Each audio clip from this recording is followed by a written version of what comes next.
E aí, pessoal, tudo bem com vocês? Apareci aqui nesse canal e ainda por cima acompanhada do Ralph. Dá oi pro pessoal, Ralph.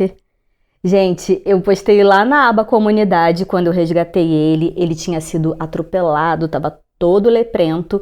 E hoje ele tá aqui feliz e bagunceiro gravando vídeo pro YouTube. A vida dá voltas, não é, Ralph? Eu também quero agradecer demais a todo mundo que tá chegando aqui no canal.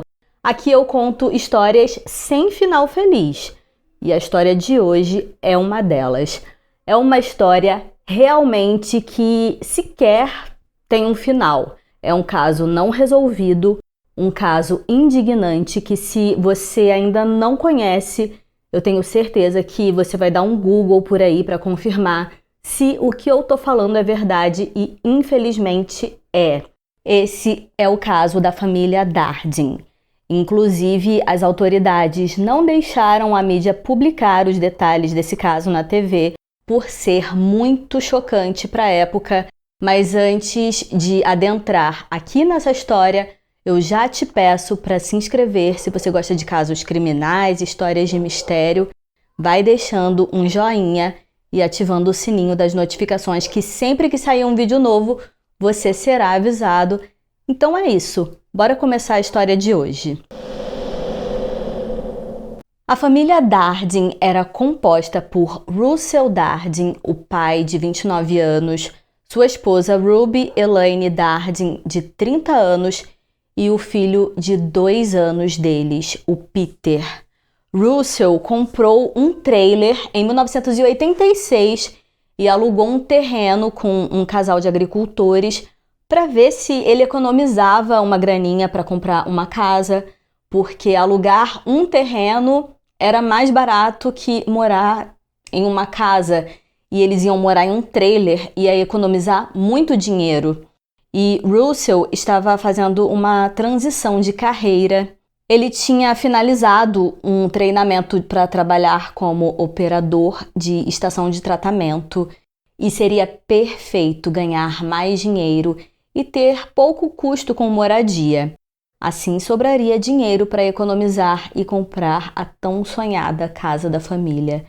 Então eles foram morar nesse trailer numa região mais afastada da cidade, uma área florestal que eles pagariam uma pechincha. O Russell era muito preocupado com o bem-estar de sua família e ele começou a trabalhar bastante, e devido ao seu esforço ele foi subindo de cargo. A Elaine trabalhava em uma loja de material de escritório. Eles eram um casal bem unido, frequentavam a igreja juntos e cantavam no coral da igreja. Após um tempo morando lá no trailer na floresta, eles começaram a se questionar se era mesmo uma boa ideia, porque a área estava se tornando cada vez mais violenta e o casal começou a ficar com medo. Elaine estava grávida de um bebê que ia se chamar Ian se fosse menino ou Casey se fosse menina.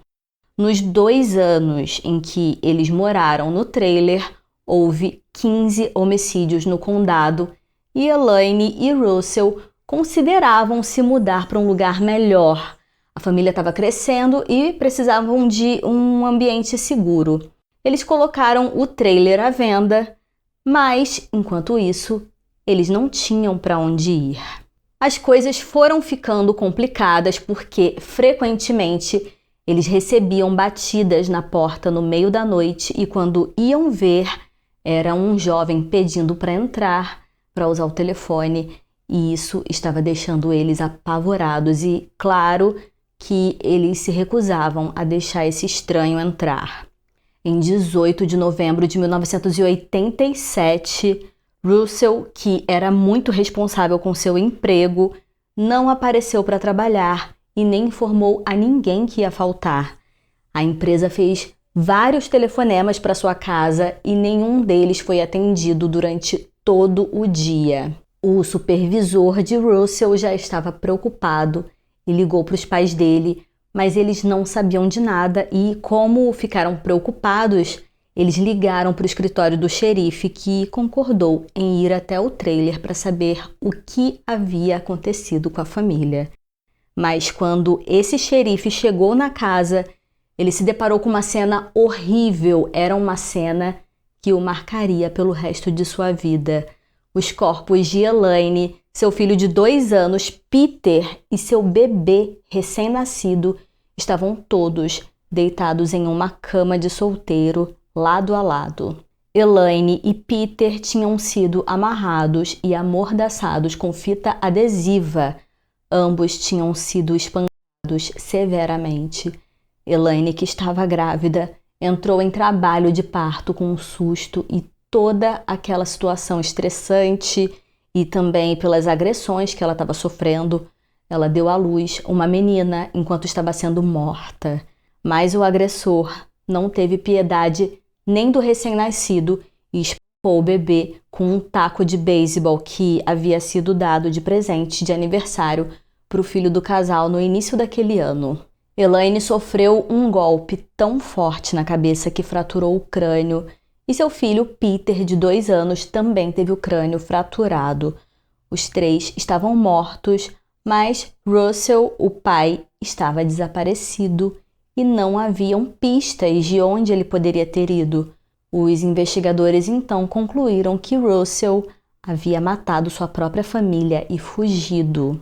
Uma equipe foi procurar por ele, mas a busca nem durou muito. No dia seguinte, um grupo de caçadores descobriu seu corpo em um campo de trigo não muito longe do trailer. Russell havia sido baleado 3 vezes no crânio e nas bochechas e ele estava sem o órgão sexual. O carro dele foi encontrado estacionado do lado de fora de uma delegacia de polícia a cerca de 11 quilômetros de distância da casa de sua família. E o interior do carro estava sujo de sangue, indicando que ele havia sido morto lá dentro. Autópsias dos corpos não foram suficientes para concluir quem foi morto primeiro. Foi determinado que todos eles foram torturados por no mínimo 2 horas. E à medida que as notícias dos homicídios da família Dardin circulavam pela área, os moradores ficavam ainda mais preocupados com o que estava acontecendo. Houve um aumento nas vendas de armas e também de sistemas de segurança. Um total de 30 detetives trabalharam em tempo integral no caso, entrevistando 100 pessoas, mas não chegaram a lugar nenhum e nem em nenhum motivo para tamanha selvageria. Eles descobriram que a porta dos fundos do trailer estava destrancada e não havia evidências de entrada forçada, e um videocassete e uma câmera portátil estavam na sala de estar, ou seja, o motivo talvez não fosse roubo. Lembrando que era final dos anos 80 e câmera e videocassete eram objetos valiosos. Dinheiro e joias também não foram levados. Russell ter tido seu órgão genital mutilado também era estranho, mas os investigadores não sabiam o motivo para isso acontecer. Eles não conseguiram encontrar nenhum caso extraconjugal envolvendo o casal que poderia ter resultado em uma vingança. Também não encontraram qualquer problema de dívidas. Uma pilha de papéis com resultados de jogos foram encontrados na casa, o que fez com que se perguntassem se Russell estava afundado em dívidas de jogo. Mas a mãe de Russell negou que seu filho tivesse dívidas porque ele era muito precavido e tinha um bom planejamento financeiro. Ele já tinha o dinheiro da faculdade de seu filho de 2 anos, que ele havia arrecadado vendendo latas de refrigerante. Ele era muito organizado com as finanças e já tinha acumulado uma quantia muito boa de dinheiro para comprar sua casa. Dentro do trailer, a polícia encontrou uma pequena quantidade de droga, mas eles não desconsideraram que talvez a droga fosse do agressor. Novamente, a mãe de Russell contou o quanto seu filho era contra as drogas, tendo recusado vender drogas no momento que ele estava sem nada de dinheiro e um amigo ofereceu esse tipo de negócio a ele. O crime da família Dardin foi tão pesado e sem explicação que as pessoas cogitaram que tinha sido parte de um ritual, mas nenhum símbolo relacionado a um ritual foi encontrado no trailer. Os investigadores não acreditavam que a família havia sido escolhida aleatoriamente, e sim que era algo pessoal.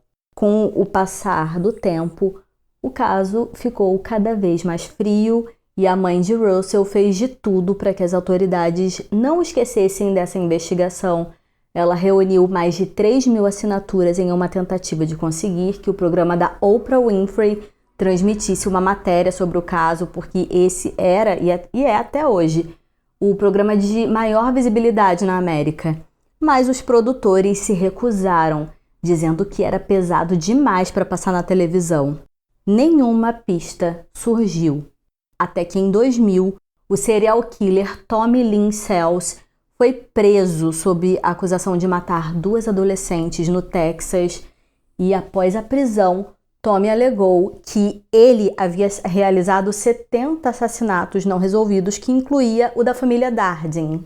Tommy foi confirmado em pelo menos 22 assassinatos, mas os investigadores não conseguiram ligá-lo ao assassinato da família e os depoimentos que ele prestou não batiam.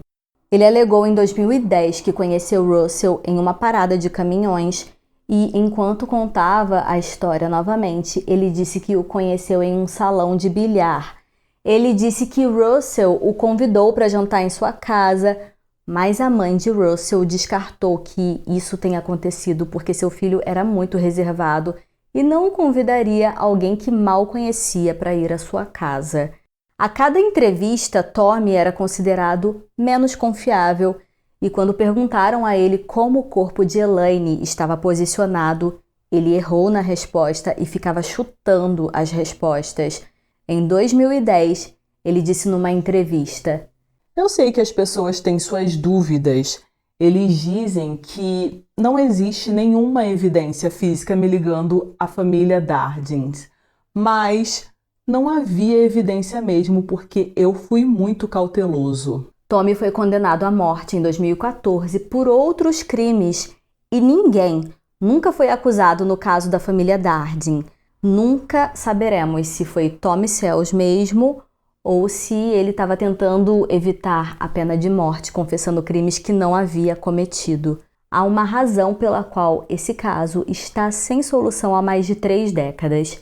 Nenhum motivo foi encontrado e parece que tudo permanecerá da mesma forma. Vocês já conheciam esse caso? Comenta aqui o que acharam. Realmente é uma covardia o que aconteceu e, infelizmente, ninguém foi punido por isso. Eu vou deixar um outro caso aqui na tela final. Clica aqui para continuar comigo. Muito obrigado por hoje. Deixa o like, se inscreve no canal e nos vemos nos próximos vídeos. Tchau!